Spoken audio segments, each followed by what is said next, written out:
Well, Freud was saying that masses are bound by libidinal forces.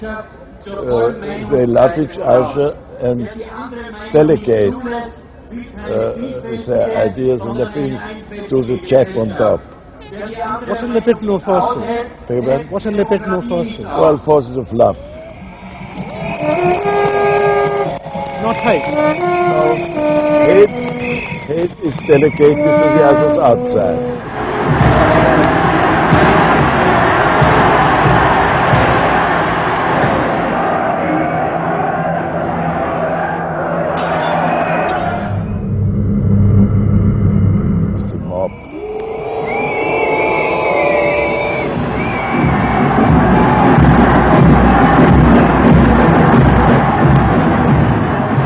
I could see from afar, looking up Wilhelmstraße towards Unter den Linden, how those 100,000 of people, when they passed Hitler, they just became completely delirious.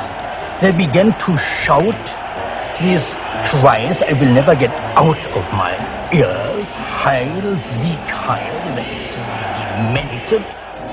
And here I got confirmation how those irrational forces, uncontrollable forces in Germany, in the Germans, had erupted, had broken out, were running riot, were departing, marching on.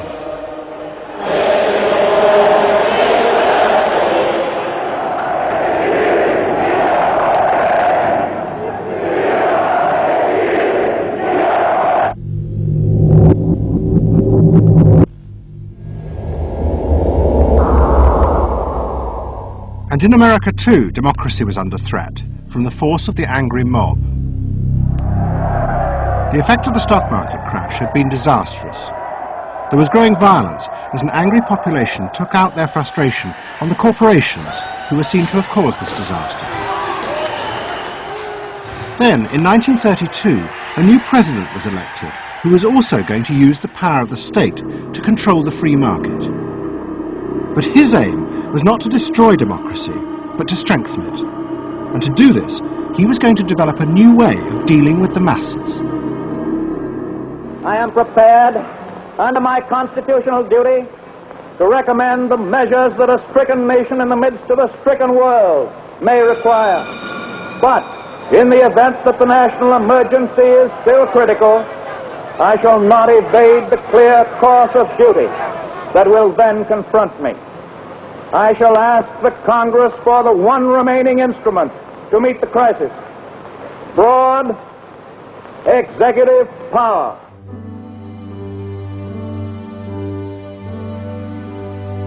It was the start of what would become known as the New Deal. Roosevelt assembled a group of young technocrats and planners in Washington.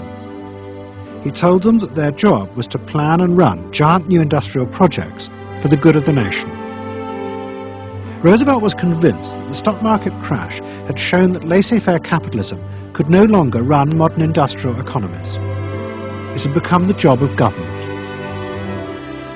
Big business was horrified, but the New Deal attracted the admiration of the Nazis, especially Joseph Goebbels. Wir betrachten die wirtschaftliche Entwicklung in Amerika mit dem allergrößten positiven Interesse. Und wir sind dort der festen Überzeugung, dass Präsident Roosevelt und seine Berater auf dem richtigen Wege sind. Es handelt sich in der Tat um das größte wirtschaftliche und soziale Problem aller Zeiten. Die vielen Millionen Arbeitslosen, die ihre Plätze an den Maschinen und in den Kontoren verloren haben, wieder an ihre alten Arbeitsstellen zurückzuführen. Das kann nicht allein der privaten Initiative überlassen werden. Ausschlaggebend ist, dass die öffentliche Hand mit positiven Maßnahmen eingreift. But although Roosevelt, like the Nazis, was trying to organize society in a different way, unlike the Nazis, he believed that human beings were rational and could be trusted to take an active part in government. Roosevelt believed it was possible to explain his policies to ordinary Americans and take into account their opinions. To do this, he was helped by the new ideas of an American social scientist called George Gallup. favorite reading of New Deal Washington, the survey of U.S. public opinion. From offices at Princeton, New Jersey, a famed statistician, Dr. George Gallup, tells Washington from week to week what the nation is thinking.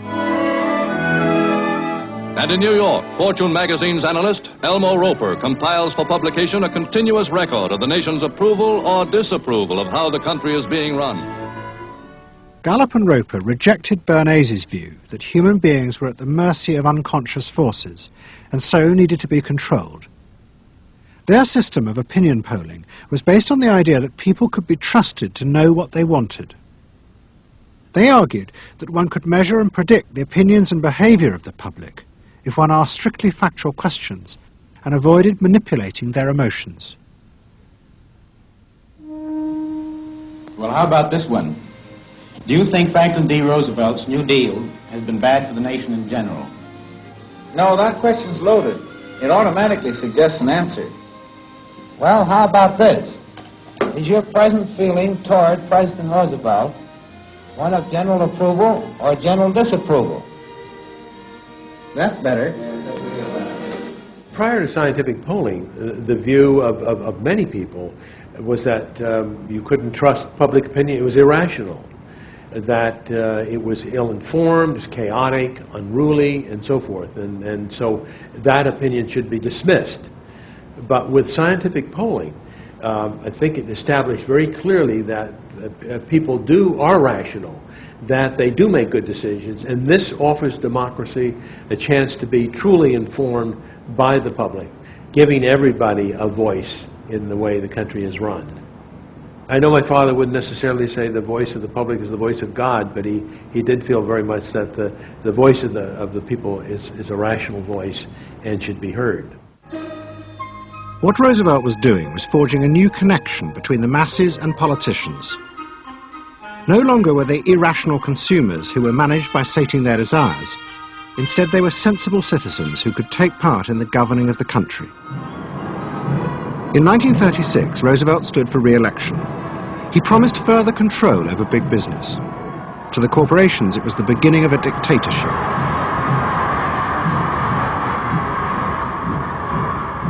Roosevelt interferes with private enterprise and is running the country into debt for generations to come. The way to get recovery is to let business alone. But Roosevelt was triumphantly re-elected. It looks, my friends, like a real landslide this time.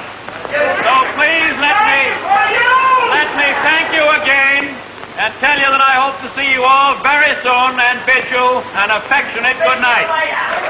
Faced with this, business now decided to fight back, to regain power in America.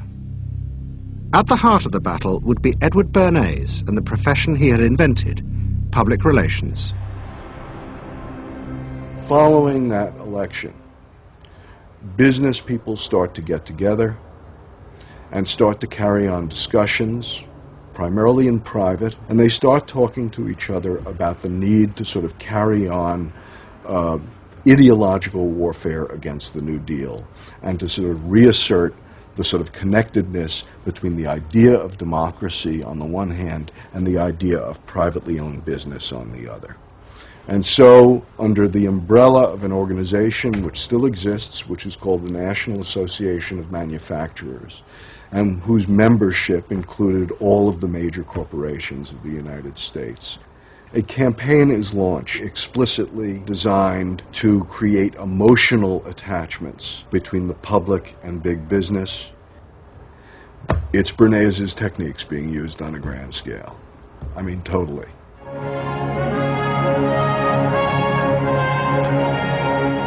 General Motors' Parade of Progress, traveling the high roads and byroads of America, bringing to millions of Americans in their own hometown the fascinating story behind modern industry, showing... The campaign set out to show dramatically that it was business, not politicians, who had created modern America. A better mode of living for all of us. Bernays was an advisor to General Motors, but he was no longer alone. The industry he had founded now flourished as hundreds of public relations advisors organized a vast campaign. They not